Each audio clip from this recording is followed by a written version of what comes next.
তাদের যেখানেই পাবে গুলি করবে। ফোন আলাপে শেখ হাসিনা এই ডাইনি দেখেন, মানে সরাসরি ফোনের মধ্যে বলে দিয়েছে যে তাদের যেখানে পাবে সেখানেই গুলি করবে, আমার ক্ষমতা চাই। কথাগুলো দেখছেন, মানে একজন মানুষ ক্ষমতার জন্য কতটা পাগল হয়ে গেলে এরকম করতে পারে। এখন আপনারাই বলুন, এই ধরনের মানুষগুলোকে কি মাফ করার প্রয়োজন? কখনো না। এদিকে আবার মির্জা মির্জা ফখরুল আলম কি বলতেছে যে আমরা সবাই মিলে দেশটাকে গড়তেছে, এই জন্য দরকার নির্বাচন, এই মির্জা ফখরুল।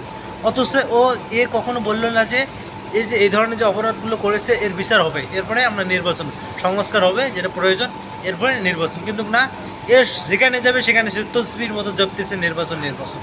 একবারও কখনো বলেনি যে শেখ হাসিনার বিচার করতে হবে।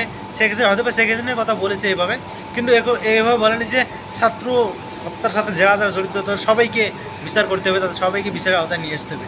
এরকমভাবে আমার মনে হয় যে ফখরুল আলম বলেছিল।